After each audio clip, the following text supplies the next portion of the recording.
একটা উদাহরণ আপনাদের সামনে দিই। একদিন আল্লাহর রসুল বসে আছেন, আল্লাহ নবীর একজন বিবি উম্মে সালমা রাদিয়াল্লাহু তাআলা আনহা আল্লাহ নবীর পাঞ্জরে বসে আছেন। ভালোভাবে শুনবেন, স্বামী স্ত্রীতে যেমন গল্প হয় দুনিয়াতে গল্প করছেন। একদিকে নবীজি বসে আছেন, একদিকে নবীর স্ত্রী উম্মে সালমা রাদিয়াল্লাহু তাআলা আনহা বসে আছেন। এই বসে থাকতে থাকতে হঠাৎ করে একজন মহিলা, একজন নারী আল্লাহ রসুলের কাছে চলে এসেছেন। আসার পর তখন সেই মহিলা নবীকে বলছেন, নবীজি একটা কথা জিজ্ঞাসা করব। আল্লাহ রসুল বলছেন যে কি তুমি জিজ্ঞাসা করবে বলো। বলছে কথাটা তো জিজ্ঞাসা করবো, কিন্তু আমাকে লজ্জা লাগছে, কিভাবে আপনাকে বলবো। আল্লাহ রসুল বললেন যে হে পাগল, শরীয়তি কথা জিজ্ঞাসা করতে গেলে তোমাকে লজ্জা করতে হবে না। তুমি লজ্জা করতে গেলে শরীয়তের কথা তুমি শিখতে পারবে না। এই জন্য বলো তুমি কি আমাকে জিজ্ঞাসা করছো। এবারে সে মহিলা তখন বলছেন যে আল্লাহ রসুল, যদি কোনো মহিলা, যদি কোনো নারীর স্বপ্ন দোষ হয়, নাইট ফল হয়, স্বপ্ন দোষ হয়, তাহলে কি তাকে গোসল করতে হবে? দেখেন কেমন প্রশ্ন করছেন আল্লাহ রসুল। যদি কোনো বেটি ছেলে, যদি কোনো মহিলার স্বপ্ন দোষ হয়, তাহলে কি সেই মহিলাকে গোসল করতে হবে? যখন কে কথাটা শোনা, আল্লাহ নবীর স্ত্রী উম্মে সালমা রাদিয়াল্লাহু তাআলা আনহা এত তাকে শরম লেগেছেন, এত লজ্জা পেয়েছেন যে লজ্জার কারণে উড়নি দিয়ে মুখখানটাকে ঢাইকে ঘুরিয়ে বলছেন, সুবহানাল্লাহ, কেমন তুমি প্রশ্ন করছো জি। হে বুবু, তুমি কেমন প্রশ্ন করেছো নবীকে? মায়া লোকের কি কোনোদিন স্বপ্ন দোষ হয়? এত তুমি এরকম ভাবে প্রশ্ন করেছো। সুবহানাল্লাহ। যখন কথাটা বলা, এবার রসুল কি বলছেন জানেন? রে আল্লাহর বান্দি, এটা লজ্জার কোনো কারণ নয়, লজ্জা করতে গেলে চলবে না। হে আল্লাহর বান্দি, তুমি শোনো নাও, যদি কোনো মহিলা রাতের বেলাতে স্বপ্ন দোষ হয়ে যায়, কিংবা দিনের বেলাতে স্বপ্ন দোষ হয়েছে, যদি কোনো মহিলা, যদি কোনো নারীর দিনের বেলাতে স্বপ্ন দোষ হয়ে যায়, কিংবা রাতের বেলাতে ঘুমের হালাত যদি স্বপ্ন দোষ হয়ে যায়, আল্লাহ রসুল বলেছেন, যদি তুমি স্বপ্ন থেকে জাগার পর তোমার স্বপ্নটা মনে আছে কিনা তুমি বুঝতে পারো না, রাতের বেলাতে আমি কি স্বপ্ন দেখেছি আমার মনে নাই, মনে থাক কিংবা না থাক, এবার যখন তোমার স্বপ্ন ভেঙে গেল, ঘুম ভেঙে গেল, আল্লাহ রসুল বললেন, তুমি কাপড়ের দিকে যখন দেখছো তোমার কাপড়টা ভিজে আছে, তোমার কাপড়টা ভিজা আছে, আল্লাহ রসুল বলেছেন, বান্দে রে, যদি তুমি স্বপ্ন দেখার পর এবার যখন তোমার স্বপ্ন ভেঙে গেল, ঘুম ভেঙে গেল, এবার ঘুম ভাঙার পর ইদা রাতিল মা, যদি তুমি পানি দেখো তোমার কাপড় ভিজা থাকে, তাহলে তোমার পরে গোসল ফরজ আছে, তোমাকে গোসল করতে হবে। রসুল বলে দিলেন গোসল করতে হবে। এমতো পুরুষেরাও যদি স্বপ্ন দেখে আর যদি তার কাপড় ভিজে থাকে, তাহলে কিন্তু তার উপরে গোসল ফরজ, গোসল করতে হবে। আর একটা মশলা শুনেলেন, ফতোয়া দিতে আসলে মশলার কথা বলছি। রমজান মাসে মুসলমান, আপনি সাহারি খায়া ফজরের নামাজ পড়ে আপনি ঘুমিয়ে গেলেন, সাহারি খেয়ে নিলেন, টাইম শেষ হয়ে গেল, ফজরের নামাজ পড়ে আপনি ঘুমিয়ে গেলেন।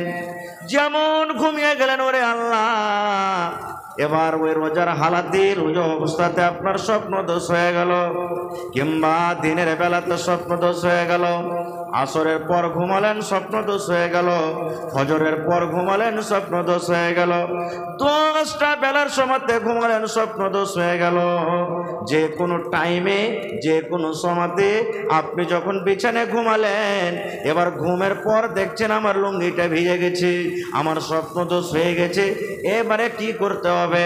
কত জায়গা থেকে ফোন আছে, মাওলানা রোজার হালাতে আমার স্বপ্ন দেখে গেছে, মাওলানা কি করব? রোজার অবস্থাতে আমার এরকম ভাবে কাজ হয়ে গেছে, মাওলানা কি করবো? এরকম হয় কি হয় না? স্বপ্ন দোষ হয় কি হয় না? এবার কি করবেন? রোজা ভাঙতে হবে না মুসলমান, রোজা আপনাকে রাখতে হবে, রোজা ভাঙতে হবে না। স্বপ্ন দোষ হওয়ার কারণে রোজা ভাঙে না, স্বপ্ন দোষ হওয়ার কারণে আপনাকে জরিমানা লাগবে না, স্বপ্ন দোষ হওয়ার কারণে আপনি গুনাহগার হবেন না। এটা হলো স্বপ্ন দোষ। যদি ঘুমার হালাতে আপনার যদি হয়ে যায়, আপনার রোজা হয়ে যাবে, রোজা হয়ে যাবে, রোজাতে আপনার কোনো কমি হবে না।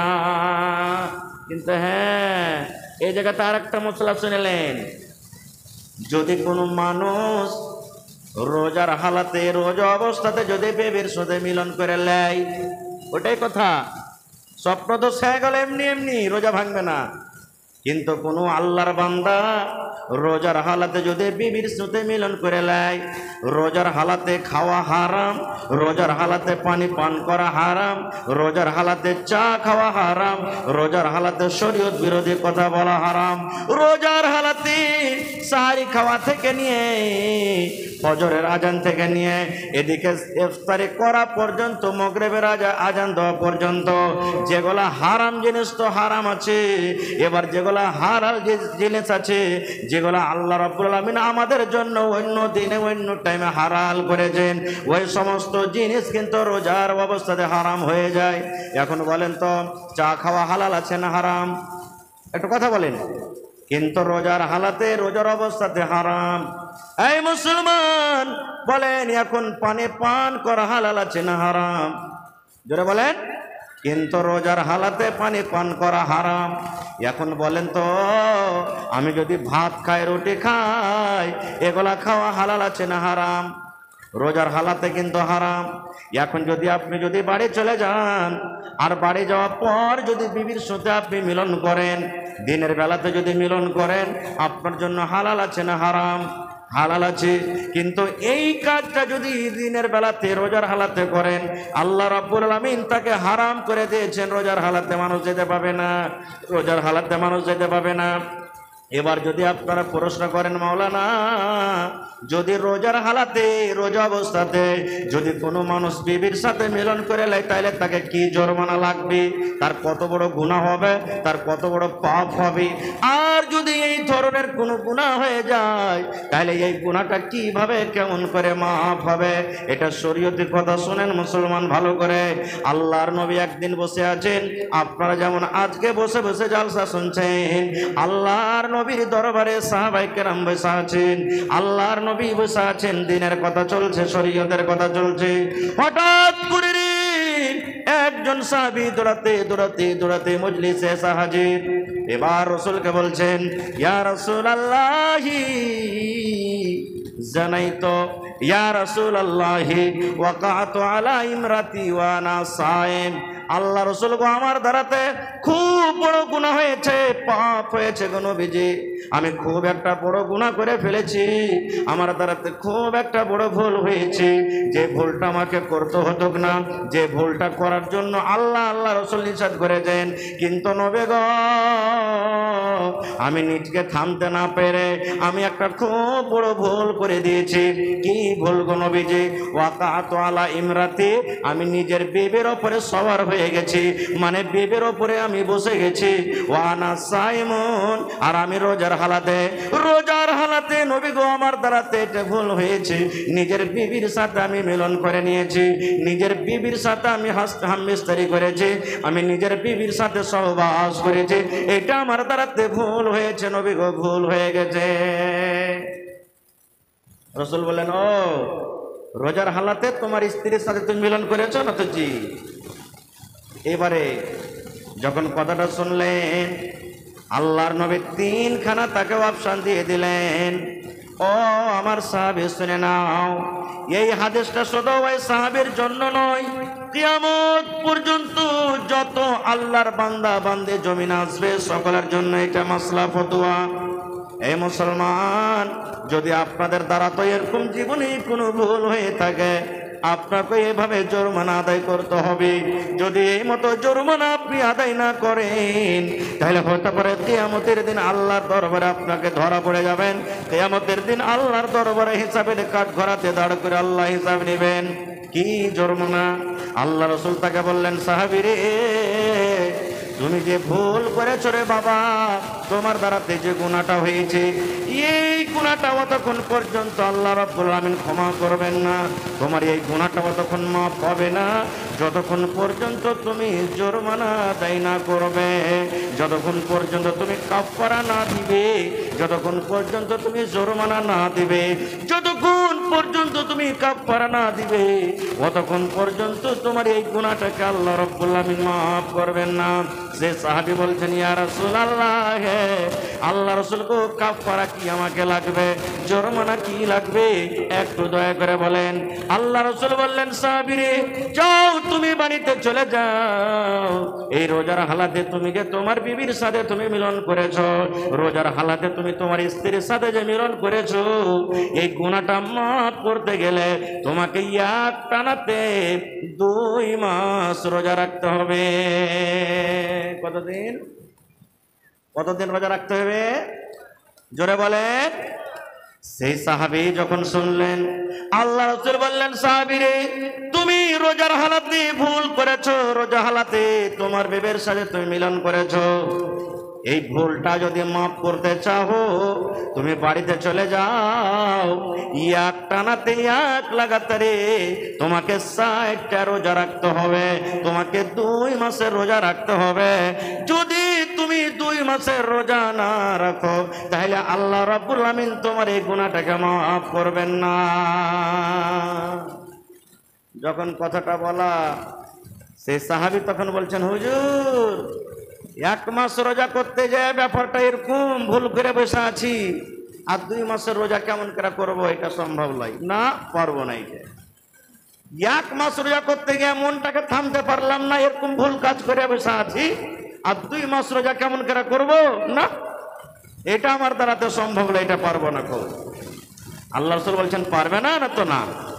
এবার নবী বললেন, ওরে আমার সাহাবী শুনে নাও, 2 মাস তুমি যদি রোজা করতে না পারো, তুমি বাড়িতে চলে যাও, একটা গোলাম তুমি আজাদ করে দাও, একটা চাকরকে আজাদ করে দাও, একটা গোলাম কিনে তুমি আজাদ করে দাও। যত টাকা লাগবে, লাখ টাকা লাগুক, 50,000 লাগুক, 10,000 লাগুক, 5,000 লাগুক, 40,000 লাগুক, যত টাকা লাগবে, একটা চাকর, একটা গোলাম কিনে তুমি আজাদ করে দাও। এই যে কাজটা যদি করতে পারো রে বাবা, আল্লাহ রাব্বুল আলামিন তোমার গুনাহকে মাফ করে দিবেন। এবার সেই সাহাবী বলছেন, ইয়া রাসূলুল্লাহ, আমি গরিব মানুষ, এত টাকা জীবনে কোনোদিন চোখে দেখিনি, আমার কাছে টাকা নাই, গোলাম কিনতে পারবো না, গরিব মানুষ আমি, গোলাম কেনার আমার ক্ষমতা নাই, কেমন করে গোলাম কিনবো, আমি গোলাম কিনতে পারবো না গো নবীজি, আমার গোলাম কেনার ক্ষমতা নাই। তাইলে গোলামও কিনতে পারলেন না, আর 2 মাস রোজাও রাখতে পারলেন না, দুটা শেষ। 3 নম্বরে নবী বললেন, বাবারে, যদি তুমি 1 নম্বরে গোলাম আজাদ করতে না পারো, 2 নম্বরে যদি এক রাতে 2 মাসের রোজা না রাখতে পারো, 3 নম্বর তোমাকে অপশন দিলাম, 3 নম্বর তোমাকে কাফারা আদায় করতে হবে। 3 নম্বরে তোমাকে শরীয়তের জরিমানা হলো, বাড়িতে চলে যাও, আর 60টা ফকিরকে, মিসকিনকে খুঁজে খুঁজে খানা খাইয়ে দাও। মালদারকে খেতে হবে না, ধনীর ওকে দাওয়াত দিতে হবে না, মালদার টাকাওয়ালাকে তোমাকে ডাকতে হবে না।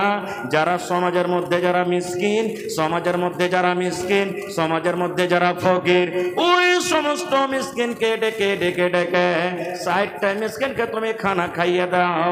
60টা মিসকিনকে যদি খানা খাওয়াইতে পারো, আল্লাহ রাব্বুল আলামিন তোমার এই গুনাহকে মাফ করে দিবে।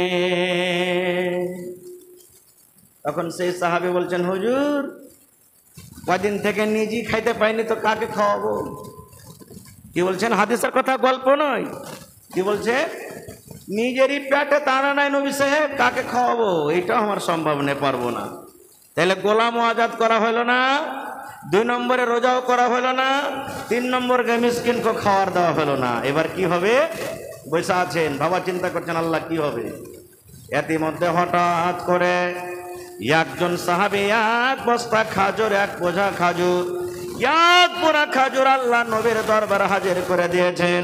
ইয়া রাসূলুল্লাহ, এই খাজুর আমি নিয়ে আসলাম বাড়ি থেকে, আপনাকে দিয়ে দিলাম, আপনার যা ইচ্ছা খাজুর আপনি তাই করেন। এবার খাজুরের যখন পোড়া নবীর পাঞ্জরে হাজির হয়ে গেছে, একটা লোক যখন অন্য সাহাবে জমা করে দিলেন, এবার রাসূল বলছেন আইনা সাইল, এ সাইল করে, এ সাইল কই? ওই সাইল তো আমাকে প্রশ্ন করেছে, ওই সাইলটা কই? এবার সাইল দাঁড়িয়ে গেলেন, ইয়া রাসূলুল্লাহ আমি এখানে আছি। আল্লাহ রাসূল বললেন, ও আল্লাহর বান্দা, তুমি একটা গোলাম আজাদ করতে পারবে না, গোলাম আজাদ করার তোমার ক্ষমতা নাই। 2 নম্বরে তুমি রোজাও রাখতে পারবে না। 3 নম্বরে তুমি ফকির মিসকিনকে খানা দিতে পারবে না।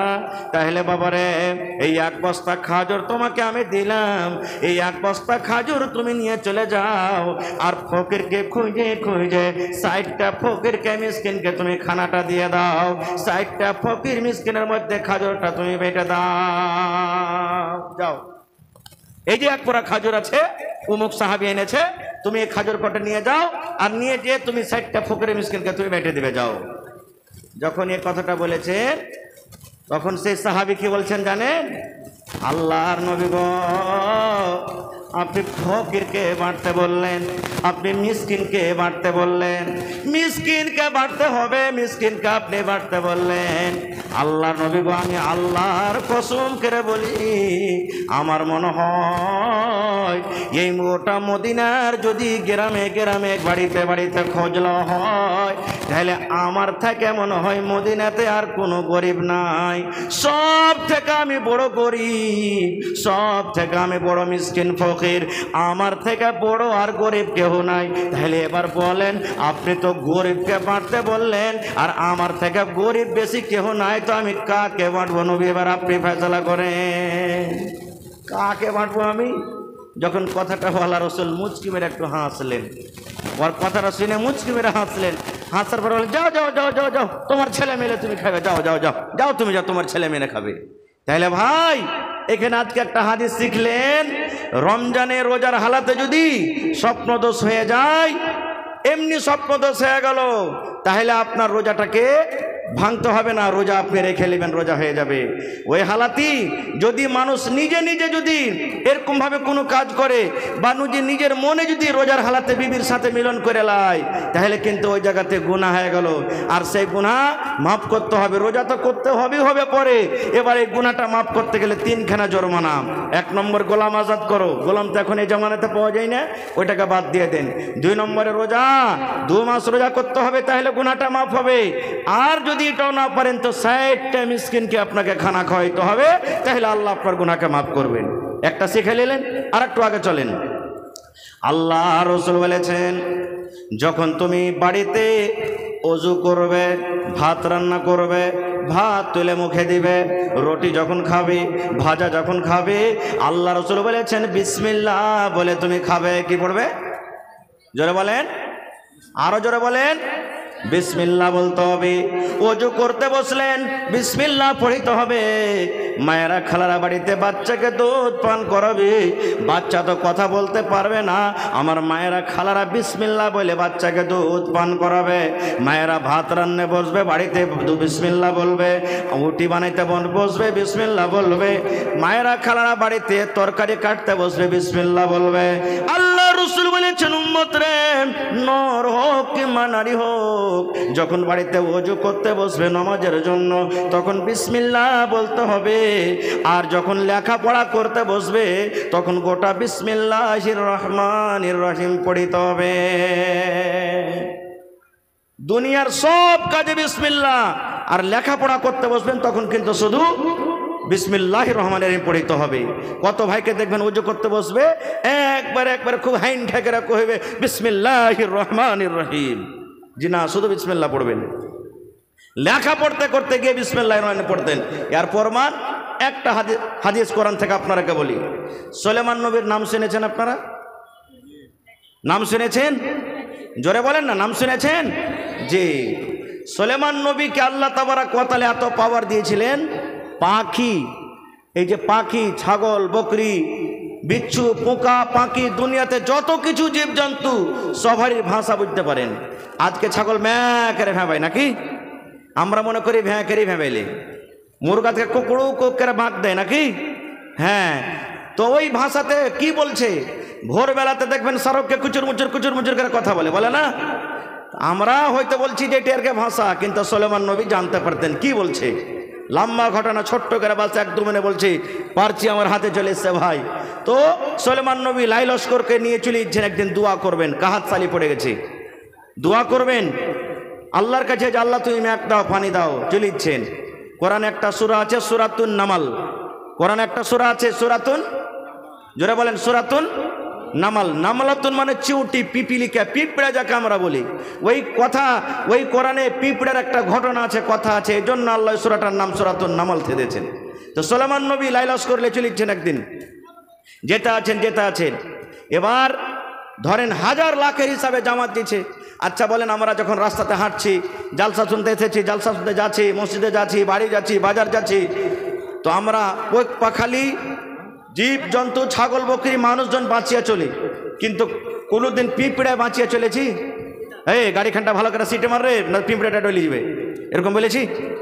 হানা বলেন, বলেছি? কোনোদিন বলিনি আমরা।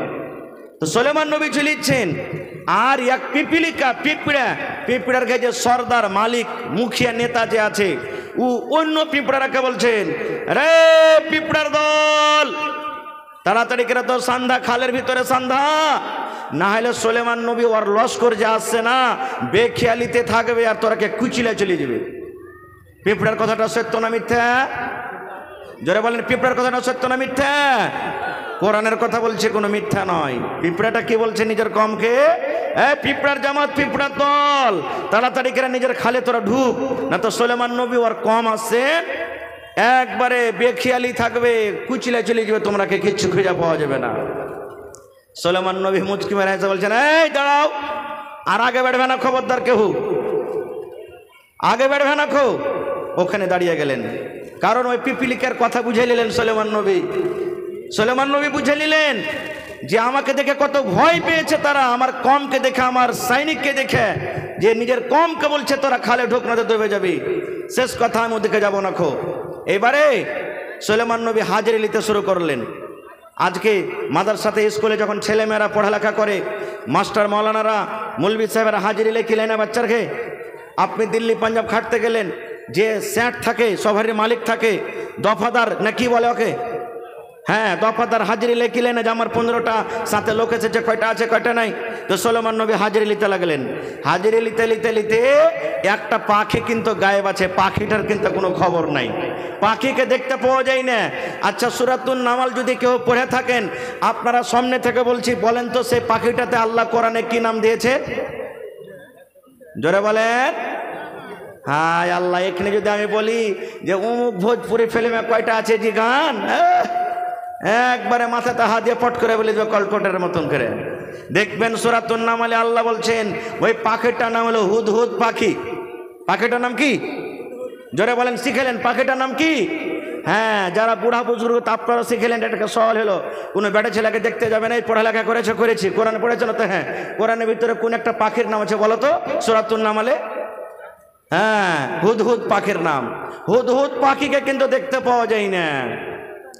যখন পাখি নজর আসে না, এবার সুলেমান নবী বলছেন, কই হুদহুদ পাখি, পাখি তুই কোথায় গেলি রে, পাখি তুই কোথায় গেলি, আমাকে তুই বলে গেলি না, হুদহুদ পাখি কই, কোথায় চলে গেল?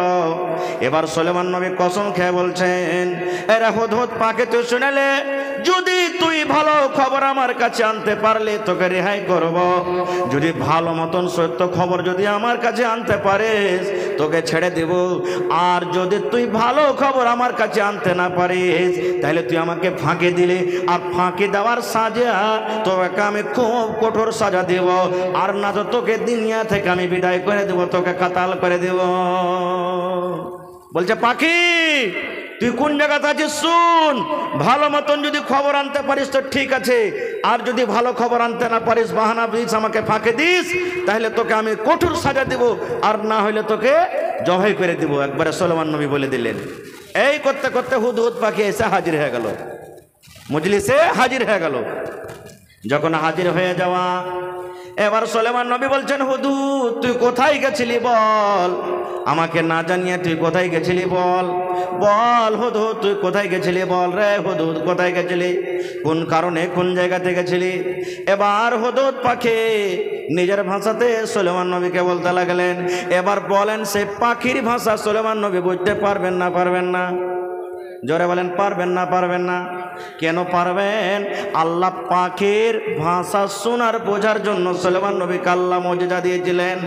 এইবারে পাখি বলতে লাগলো, সুলেমান নবী আমি আপনার রাজ্য আপনার দেশ থেকে অনেক দূরে একটা দেশ আছে মুলকে সাবা, সাবা দেশে আমি চলে গেলাম।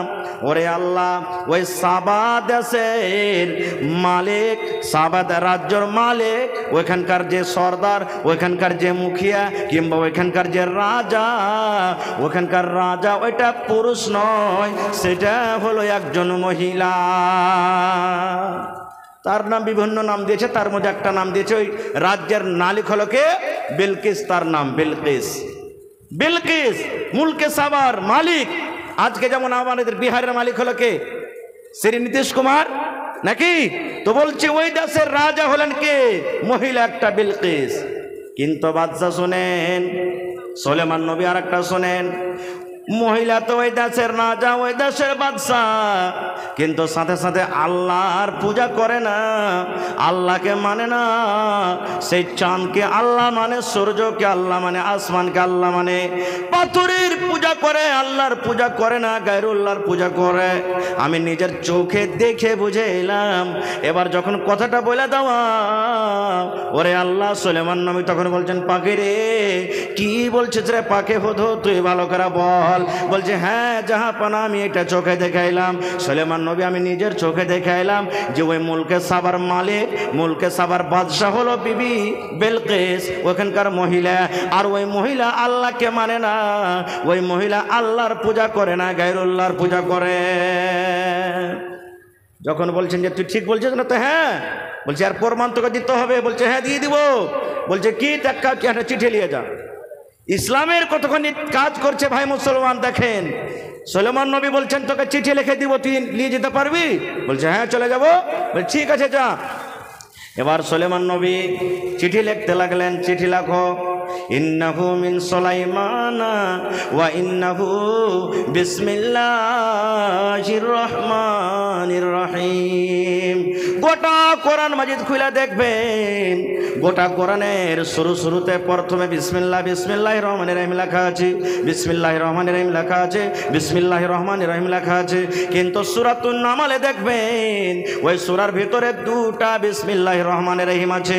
একটা কোরআনের শুরুতে বিসমিল্লাহির রহমানির রহিম আছে, আর একটা ওই যে সুলেমান নবী বেলকিসকে চিঠি লিখেছিলেন, ওই বেলকিসকে চিঠি লেখার শুরুতে বিসমিল্লাহির রহমানির রহিম লেখা আছে। এই জন্য কোরআনে ওই সূরাতুন নামালের ভিতরে একটা বিসমিল্লাহ আপনি পাবেন, মানে সূরাতুন নামালে দুটা বিসমিল্লাহ লেখা আছে। ওদিকে আমি আর যাব না, মেলায় ঘটনাটা লম্বা আছে, আল্লাহ বাচ্চা রাখি ইনশাল্লাহ কোনোদিন বলবো। বলার উদ্দেশ্য হলো এই যে আপনি যখন লিখতে পড়তে বসবেন তো বিসমিল্লাহির রহমানির রহিম বলে শুরু করবেন। ওর দলিল একটা হয়ে গেল যে সুলেমান নবী বেলকিসকে যখন চিঠি লেখে তখন বিসমিল্লাহির রহমানির রহিম লিখেছিলেন। আরো অন্য আরো হাদিসের অনেক দলিল আছে, আমি ওদিকে যাবো না। তাহলে পড়ালেখা বাদ দিয়ে দুনিয়ার সব কামে বিসমিল্লাহ। এবার বলবেন হাজি মৌলানা চা খাইতে বসেছি, একটা চা দে রে ঝড়ু, একটা চা দে, লালটুর একটা চা দে। চা আপনি দিয়েছে, বাস বিসমিল্লাহ বলেন নে, খাইতে শুরু করে দিয়েছেন, আধখানি শেষ। আরে পানি দিত, হালেমার মা পানি দিত রে, পানি পান করতে করতে আধ গিলাস শেষ, বিসমিল্লাহ বলতে ভুলে গেছেন। ভাত খেতে বসেছেন, ভাত খেতে আপনি বিসমিল্লাহ ভুলে গেছেন। এবার কি করবেন? এবার যদি বিসমিল্লাহ না বলে শুরু করে থাকেন তাহলে আপনার হালাত অবস্থা কি জানেন? আল্লাহর নবী বলেছেন, আমার উম্মতের দল তোমরা শুনে নাও, যখন তুমি খেতে বসলে বিসমিল্লাহ বলে তুমি শুরু করবে। ভাত খাবে, রুটি খাবে, ছাতু খাবে, দুধ খাবে, বিসমিল্লাহ বলে শুরু করো। এবার যদি তুমি বিসমিল্লাহ বলে না খাও, বিসমিল্লাহ বলে যদি তুমি না পান করো, যদি তুমি খানাতে বিসমিল্লাহ না বলো, তাহলে তোমার সাথে সাথে শয়তান খানা খাবে।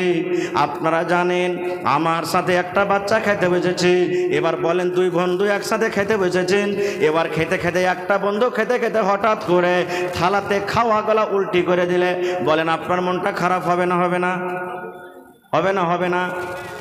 আপনি খেতে বেঁচেছেন, আপনারই বাচ্চা, আপনারই জন্ম দেওয়া বাচ্চা, 5 বছর 7 বছর 10 বছরকার বাচ্চা, এখানে আপনি খেতে বেঁচেছেন, 2 হাত দূরে পায়খানা করে দিলে মন খারাপ হবে না? হবে না? বলেন হবে না? হবে না? এই মুসলমান, যদি এরকম ভাবে দুনিয়াতে মন খারাপ হয়, তাহলে নবীর হাদিস একটু শুনেলেন। আল্লাহ রাসূল বলেছেন, উম্মতরে, যদি তুমি বিসমিল্লাহ বলে খানা না শুরু করো, তোমার সাথে সাথে শয়তান খাবে। শুধু খাবে না রে, খাবে না, ওই শয়তান যা নিজে খাবে থালা থেকে, তোমার থালিতে আবার উল্টে বমি করবে, তোমার থালিতে উল্টি করবে, আর সাথে সাথে ওগুলা তুমি আবার ওই শয়তানের উল্টি করা গলা নিজের পেটের ভিতরে ভরবে, যেটা তুমি নিজের চোখে দেখতে পাও না। এবার যদি বলেন মাওলানা বিসমিল্লাহ বলতে ভুলে গেলাম, এবার অর্ধেক খাওয়া হয়ে গেল, 3 ভাগের 1 ভাগ খাওয়া হয়ে গেল, 4 ভাগের 1 ভাগ খাওয়া হয়ে গেল, কিংবা গোটা পানি পান করা হয়ে গেল, মাত্র 1 ঢোক আছে, গোটা গিলাসের দুধ পান করা হয়ে গেলে 1 ঢোক মাত্র আছে, কিংবা 1 লালা মাত্র 1 লোকমা ভাত আছে। এবার আমার বিসমিল্লাহ বলেনি, আমার মনে পড়ে গেল, এবার কি বলবো?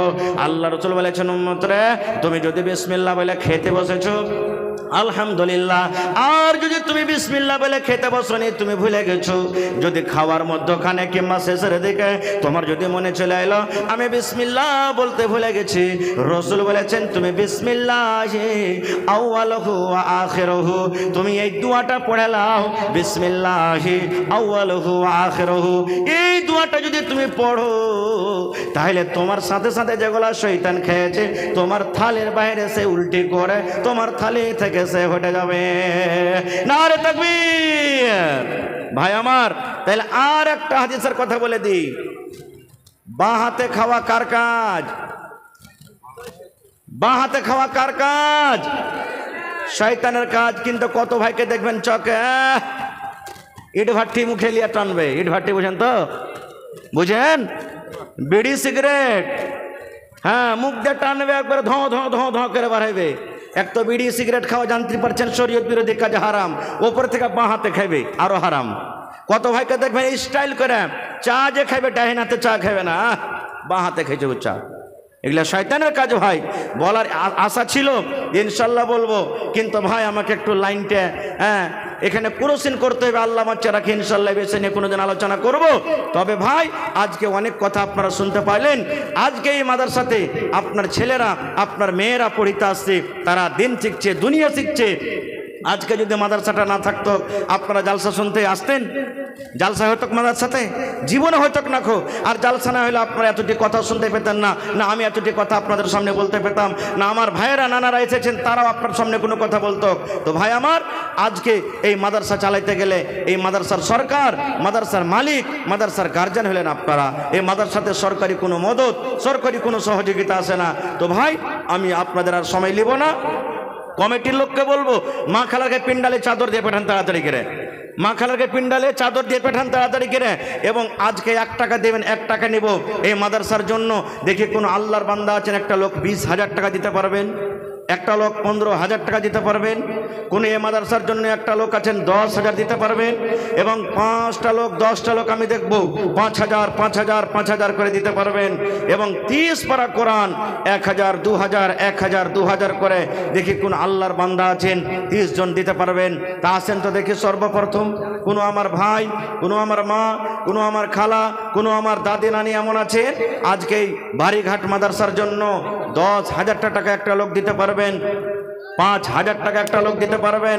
এবং 30 জনের কাছে আমি আবদার করেছি আজকে এই মাদ্রাসার জন্য 1,000 2,000 1,000 2,000 500 এবং তারপরে 100 200 100 10 20 যে যা পারবেন আপনারা আল্লাহর হস্তে চটচট চটচট করে আপনারা দিয়ে দেন। কারণ এই এলাকাতে যত এবারে জলসা হলে বছরে আল্লাহর রহমতে মানুষ ছোট হোক বড় হোক, নর হোক নারী হোক, সবাই মন খুলে ওয়াজ শুনেছেন আর আল্লাহর রহমতে মন খুলে দানও করেছেন। আজকে এই বাড়িঘাট মাদ্রাসাতে দেখছি আপনারা কতটুকু দান করতে পারছেন, সাহায্য করতে পারছেন।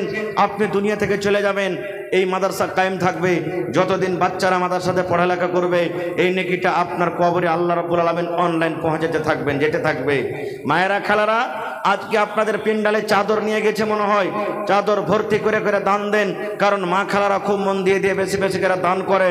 আংটি, গলার হার, পার পায়াল, নাকের কানের, তারপরে দেখি মেলা জায়গাতে মায়েরা খালারা জালসাতে ছাগল দান করেছে। আজকে আমার এই বাড়িঘাট এলাকাতে কোনো মা খালা দাদি এমন আছেন যে একটা ছাগল গালা দান করতে পারবেন? আচ্ছা, একজন 500 টাকা দিলেন, মাশাআল্লাহ, মা বাবার জন্য। ভাই 30 জন আমি চেয়েছি 1000 2000 করে, তাহলে যে ভাই মা বাবার জন্য 500 দিলেন, ওই ভাইয়ের কাছে একটু আবদার যে আর 500 টাকা দিতে পারবেন না? কে দিলেন প্রথম দান? বিসমিল্লাহ। কে করেছেন? ওই নানাকে আমি বলবো, ওই দাদুকে আমি বলবো, মা বাপ কবরে চলে গেছেন তার জন্য 500 দিয়েছেন। 30টা কলম আমি চেয়েছি 1000 2000 করে। দেখি ওই দাদুকে বলবো আর 500 টাকা যদি পারেন তা আপনি দিয়ে 1000 টাকা পুড়িয়ে দেন প্রথম পাড়ার কোরআন মাজিদের দাম। একটু জোরে বলেন নারে তাকবীর। মাশাআল্লাহ, ভালো আছেন? আপনার নাম কি? আতাউর রহমান। মাশাআল্লাহ। আর 500 টাকা পারবেন না দিতে এক পাড়া কোরআন মাজিদের দাম? মাশাআল্লাহ, নারে তাকবীর। মাশাআল্লাহ। তাহলে 29 কলম ভাই। আর 29 জন দেখি কোন আল্লাহর বান্দা আছেন। মাশাআল্লাহ। দাদা দাদির নামে কি আপনার নাম? আখতার আলম। মাশাআল্লাহ, সালাম করি আইছেন। মাশাআল্লাহ। আর 500 পারবেন না? 2 পারা কোরআনের দাম হয়ে যাবে, দেন আল্লাহর হস্তে। মাশাআল্লাহ, নারে তাকবীর। লেখেন না, কে লেখনাওয়ালা আছেন আপনারা যে চলে গেলেন ছেড়ে ছেড়ে?